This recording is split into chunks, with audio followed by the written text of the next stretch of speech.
ரசூலுல்லாஹ்வை பார்த்து கேட்கிறார், யா ரசூலல்லாஹ், கியாமத் எப்போ வரும்னு கேட்கிறார். பாருங்க, எப்ப கேட்கிறாரு? 1436 வருஷத்துக்கு முன்னாடி கேட்கிறார். சஹாபா கேட்கிறார், கியாமத் எப்போ வரும் அப்படின்னு. அப்ப ரசூல் ஸல்லல்லாஹு அலைஹி வஸல்லம் அவர்கள் சிரித்துக் கொண்டு, கியாமத்தை பத்தி கேட்கிறீங்க, கியாமத்துக்கு என்ன தயாரித்து வச்சிருக்கீங்கன்னு கேட்டார் ஸல்லல்லாஹு அலைஹி வஸல்லம். என்ன கேட்டாங்க? கியாமத்தை பத்தி கேட்கிறீங்க, கியாமத்துக்காக என்ன பிரிப்பரேஷன்ல இருக்கிறீங்க, நீங்க என்ன தயார் நிலையில இருக்கிறீங்க என்று கேட்கும் பொழுது அவர் சொன்னார், ஒன்றும் இல்லை, அவ்வளவு பெரிய அமல்கள் எல்லாம் இந்த இடத்துல இல்லை, ஆனால் ஒன்று மட்டும் இருக்கிறது, உங்கள் மீது பிரியம் இருக்கிறது என்று சொன்னார். யா ரசூலல்லாஹ், அல்லாஹ் ரசூலுடைய பிரியம் மட்டுமே எங்களுக்கு இருக்கிறது, பெரிய அளவிலான அமல்கள் நாங்கள் எதுவும் செய்யவில்லை என்று அந்த கிராமவாசி சொன்னபோது, நம் உயிருடன் மேலான கண்மணி நாயகம் ரசூலுல்லாஹி ஸல்லல்லாஹு அலைஹி வஸல்லம் சொல்லி காட்டினார்கள், நீர் யாரை பிரியப்படுகிறாயோ அவரோடு சொர்க்கலோகத்திலே இருப்பாய் என்று சொன்னார்கள் ஸல்லல்லாஹு அலைஹி வஸல்லம். அருமையான சகோதர சகோதரிகளே, அல் மர்உ மஅ மன் அஹப்ப, மனிதர் யாரை பிரியப்படுகிறாரோ அவரோடு இருப்பார் என்று சொன்னார். இந்த மஜ்லிஸுக்கு நீங்கள் எல்லாம் வந்திருக்கிறீர்கள், யாருக்காக வந்திருக்கிறீர்கள்? எனக்காக வந்திருக்கிறீர்கள்? இல்லை, நம் உயிரினும் மேலான நாயகம் ஸல்லல்லாஹு அலைஹி வஸல்லம் வந்திருக்கிறீர்கள். அல்லாஹ் தஆலா நம் அனைவர்களையும் அவர்களோடு சொர்க்கலோகத்தில் இருக்கக்கூடிய பாக்கியத்தை அல்லாஹ் தஆலா ஆமீன். அருமையான சகோதர சகோதரிகளே, தாய்மார்களே, ஒரு நல்ல தலைப்பை எனக்கு வழங்கியிருக்கிறார் ஹஜ்ரத் அவர்கள். இல்லற வாழ்வுக்கு ரசூலுல்லாஹ்வுடைய வழிகாட்டி. உலகம் தோன்றிய காலத்திலிருந்து இன்று வரை வாழ்ந்த மிகப்பெரிய தலைவர்கள் யாருமே என்ன மாதிரி வாழ்ந்து யாருமே சொல்லல. யாரோ சொன்னா ஒரு சரித்திரத்தை பார்க்க முடிகிறதா? எந்த ஒரு தலைவராவது என்னுடைய வாழ்க்கையை பின்பற்றி நடங்கள், வெற்றி அடைவீர்கள் என்று யாராவது சொன்னதாக எந்த கிதாபிலும் கிடையாது.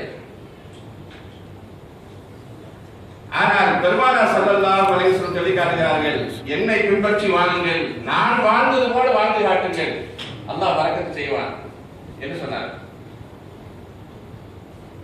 கைருக்கும் கைருக்கும் லிஅஹ்லிஹி வ அனா கைருல் லிஅஹ்லி சொன்னார். உங்களில் சிறந்தவர் உங்களுடைய மனைவிமார்களிடத்திலே யார் சிறந்தவர் என்று பெயர் பெற்றுக் கொண்டார்களோ அவர்கள்தான் சிறந்தவர்கள், என் மனைவிமார்களில் நான் சிறந்தவன் என்று அப்பொழுதே சொல்லி காட்டினார் ஸல்லல்லாஹு அலைஹி வஸல்லம் என்று சொன்னால், இவ்வளவு ஒரு பொருத்தத்துக்குரிய ஒரு நபியாக அல்லாஹ் தஆலா அவர்களை இந்த உலகத்திற்கு தந்து அவர்களுடைய உம்மத்தாக அல்லாஹ் நம்மை ஆக்கி வைத்தானே, எவ்வளவு பெரிய சுத்தம். நபிமார்கள் எல்லாம் ஆசைப்பட்டார்கள் ரசூலுல்லாஹ்வுடைய உம்மத்தாக அவர்களுக்கு. அருமையான சகோதர சகோதரி பெரியார்களே, அவ்வளவு பெரிய பாக்கியத்தை நாம் பெற்ற காரணத்தினால்தான் இவ்வளவு மோசமான சூழ்நிலைகளிலும்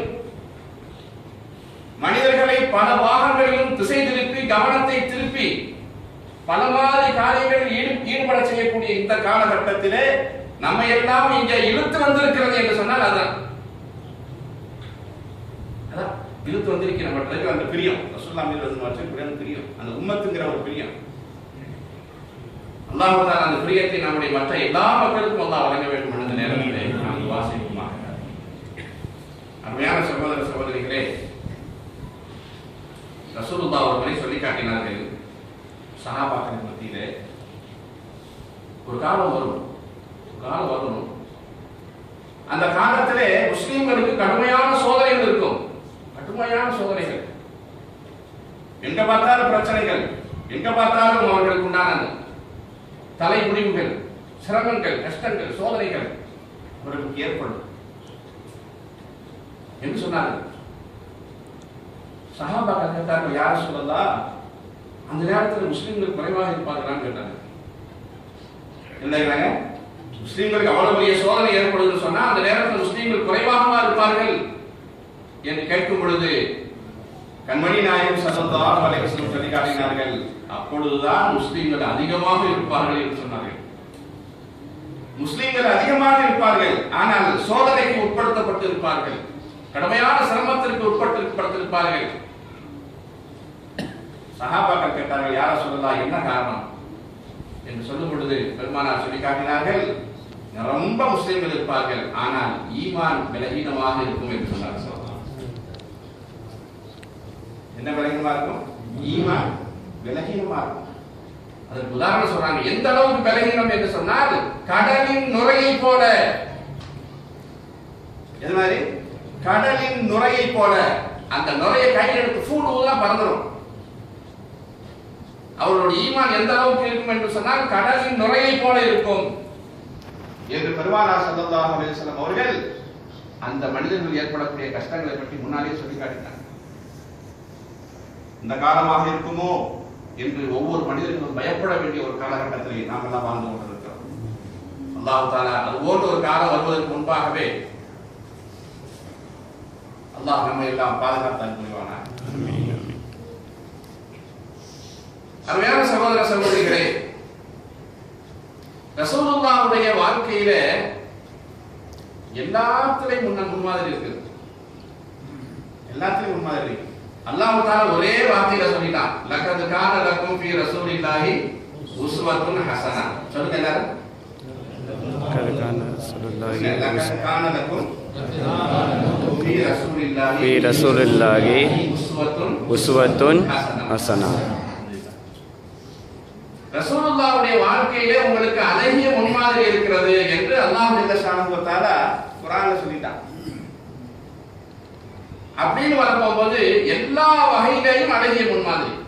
குழந்தை பிறந்ததிலிருந்து அது உலகத்திலே வாழ்ந்து எல்லாம் அனுபவித்து அது மரணிக்கின்ற வரை செய்யப்படக்கூடிய ஒவ்வொரு விஷயத்திலேயும் என்ன இருக்கிறது? முன்மாதிரி இருக்கிறது.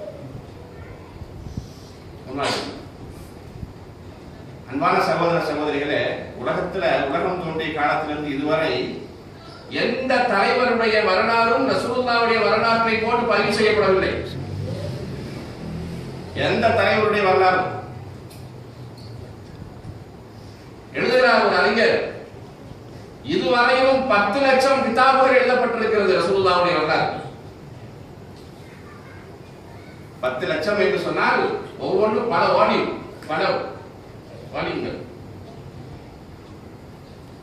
இமாம் கஸாலியே 999 கிதாப் எழுதியிருக்கிறாங்க.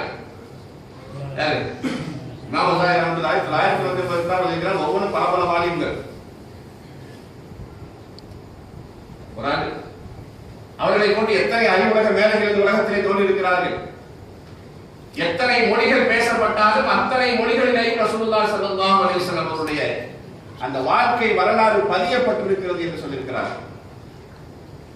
அந்த வரலாற்றை இந்த உம்மத்திற்கு கொஞ்சம் கொஞ்சமாக சொல்ல வேண்டும் என்பதற்காகத்தான் இந்த 12 நாளும் ஒவ்வொரு நாளைக்கு ஒவ்வொரு தலைப்பு கொடுத்து ரசூலுல்லாஹ்வுடைய வாழ்க்கை வரலாறு அப்படியே சொல்லிட்டு வரோம். நீங்க நம்ம பிள்ளைகளை கூப்பிட்டு, பாப்பா ரசூலுல்லாஹ்வுடைய ஹிஸ்டரியை கொஞ்சம் சொல்லலாப்பா அப்படின்னு சொன்னா ஏதோ கொஞ்சமாக சொல்லுவாங்க. இன்னைக்கு சொல்ல பிள்ளைங்களாம் ரொம்ப அனிவார்த்தமான பிள்ளைங்க. என்ன உலகத்தையே எங்க வச்சிருக்கிறான்? ஸ்மார்ட் போன்ல உலகமே கையில வச்சிருக்கலாம். நீங்க எந்த வீட்டுக்கு போனாலும் அந்த கம்யூனிகேஷன்ங்கிறது இல்லவே இல்லை. அத்தா போனாலும் சரி, மகன் போனாலும் சரி, பிள்ளைய போனாலும் சரி, யார் நண்பர்கள் போனாலும் சரி, 4 பேர் உட்கார்ந்துருந்தா 4 பேர் தனித்தனியாக உட்கார்ந்துருக்கான். யாரு இந்த மேசையில ஒருத்தர் உட்கார்ந்துருப்பான், அங்க ஒருத்தர் உட்கார்ந்துருப்பான், அங்க ஒருத்தர் உட்கார்ந்துருப்பான், அங்க 4 பேர் கையில என்ன இருக்கு? முக்கியமான ஐட்டம் இருக்கு. அப்போ ஒரு காலத்துல வீட்டுக்கு போனோம்னு சொன்னா அத்தா வந்தவொடனே பிள்ளைங்க எல்லாம் வந்தவொடனே மனைவி மக்கள் எல்லாரும் ஒன்னா கூடி உட்கார்ந்து சந்தோஷமா பேசி சிரிச்சு அவங்க இருக்கக்கூடிய நிலைகள் எல்லாம் மாறி போச்சு. இன்னைக்கு முந்தா நாள் விநாயகர் 12 நாள் பயான்ல எனக்கு கொடுத்த தலைப்பு இந்த ஃபேஸ்புக். இதனால என்ன நஷ்டம், என்ன லாபம், அதனால் பாதிக்கப்பட்ட பிள்ளைங்களை எப்படி நம்ம திருத்தி கொண்டு வர்றது அப்படிங்கிறத பத்தி ஒரு மணி நேரம் சொல்லி காட்டோம் வைங்களேன். அது ஒரு பிள்ளைங்களுக்கு புரிஞ்சிடும். எப்போ அல்லாஹ் தஆலா உலகத்தில் படைக்கப்பட்ட அத்தனையும் யாருக்காக? மனுஷனுக்கு தான். அதை எப்படி நம்ம பயன்படுத்துறோங்கிற மாதிரி இருக்குது. ஆக அந்த அளவுக்கு ஒவ்வொரு நாளும் ரசூலுல்லாஹி ஸல்லல்லாஹு அலைஹி வஸல்லம் வாழ்க்கை வரலாற்றை இந்த மக்களுக்கு நாம் அதாவது திரும்ப திரும்ப சொல்லிக்கொண்டே இருக்கிறோம். திரும்ப திரும்ப சொல்லிட்டு இருக்கோம். வரலாறு ஒன்றுதான். வரலாறு சில பேர் சொல்லுவாங்க அசத்து மார்க்க திரும்ப திரும்ப அதுதானப்பா சொல்றாங்க. அசத்து மார்க்க திரும்ப திரும்ப அதுதானப்பா சொல்றாங்க. நான் சொல்றது அசத்து மார்க்க எல்லாம் படச்செல்லாம் திரும்ப திரும்ப சொல்றதுக்கு தான் சொல்லுது.